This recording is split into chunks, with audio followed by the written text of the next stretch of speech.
York for all! New York for all! New York for all!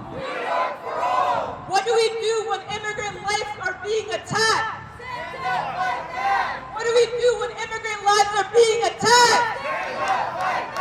What do we do when immigrant lives are being taken? What do we do when Santos is taken? Amid bright sunshine and a crisp breeze, dozens of protesters gathered outside the Theodore Roosevelt Executive and Legislative Building in Mineola. And as autumn begins, a different kind of chill is falling over immigrant communities in Nassau County.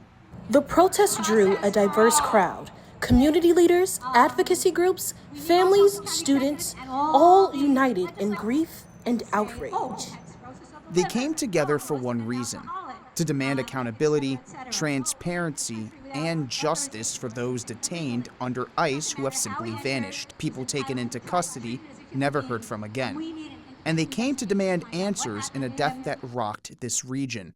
42-year-old Santos Banegas Reyes, a Honduran national who died earlier this month while in custody at the Nassau County Correctional Center. ICE officials acknowledged that he was taken into custody on September 17th, processed into the local jail, and within less than 18 hours was found unresponsive. The preliminary cause was reported as liver failure, possibly complicated by alcoholism. That claim, however, is heavily disputed by his family. His family says he was healthy, and they are also demanding an independent autopsy. The protest served as a direct response to a 287G agreement announced in February, allowing Nassau officers to make civil immigration arrests. And that impact was immediate. County records show in the first 7 months of this year, over 1,400 people were detained by ICE. That's a dramatic surge from just 29 in all of 2024. We spoke to one of the protest organizers, Cheryl Keshner, who is a coordinator for the Long Island Justice Alliance. She explained why she was at the protest.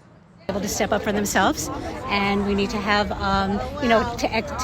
to voice that what is happening now is wrong. It's contrary to democracy, and it's shattering our families, it's shattering our communities, and it's unjust. So we cannot remain silent in the face of injustice. And how do you think ICE's impact on Long Island has affected the community?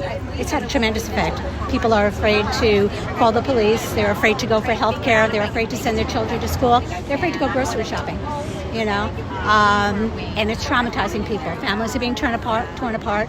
Advocates say this fear isn't limited to the undocumented. It's a constant anxiety for legal residents and even U.S. citizens with immigrant family members, creating what some call an assault on all immigrants. That feeling of being unsafe is magnified by stories of family separation and a lack of transparency. Melanie Krebs of the Central American Refugee Center, or CARECEN, says the system is so opaque, it feels criminal. What's actually happening is kidnapping, and no one knows who, what, when, where, why, and it's terrifying. There's one person on Long Island who was taken 2 weeks ago by ICE, and their family has heard nothing. That person has not called home. ICE has not called home. No one has contacted the family to say where this person is, why this person was taken, where they are. 2 weeks.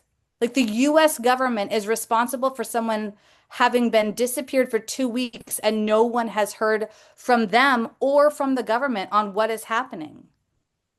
That's not the way our U.S. government should be operating. So I wish I could convince those who still kind of think this is being done the right way. I wish I could convince them that's not what's happening. You have to read the stories. You have to pay closer attention. Banners at the protest read, quote, "No ICE in Nassau County. Nassau is for everyone, and justice for Santos."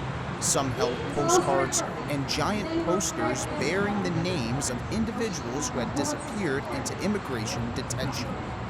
Midway through, someone struck a chord. Literally, a musical performance began. Protesters, leaders, community voices joined, singing together in Spanish and English. A few notes, then voices, hope in the form of song.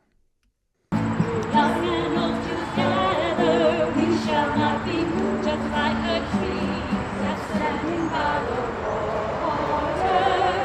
We shall not be moved. No, no, no, no. Then came another voice from the crowd, Kiana Beria Anderson, a Hempstead resident who explained a moral approach while also putting blame on the system itself. I have lived in Long Island for a very long time. I've worked in various capacities, political, non-political, and right is right and wrong is wrong.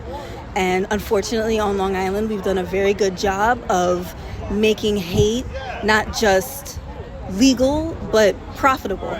Because these 287G agreements that the county has entered into are providing us with income, and we're using that income to use services that are going to just perpetuate more harm. A Sutherland, another protest organizer, also spoke to us.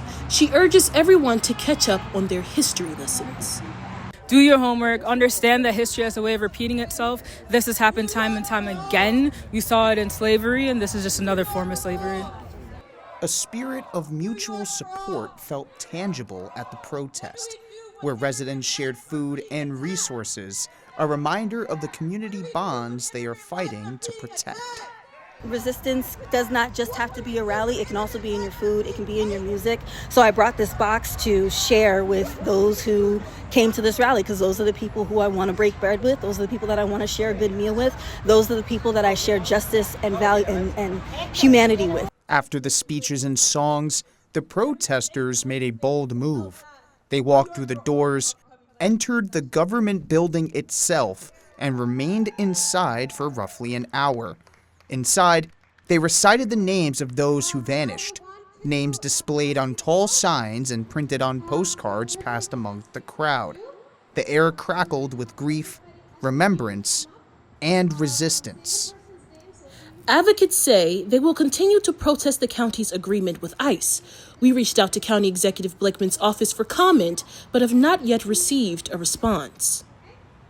In Mineola, protesters demanded that Nassau County sever its cooperation with ICE, publicly account for the deaths in custody, and ensure that no more individuals disappear into the shadows.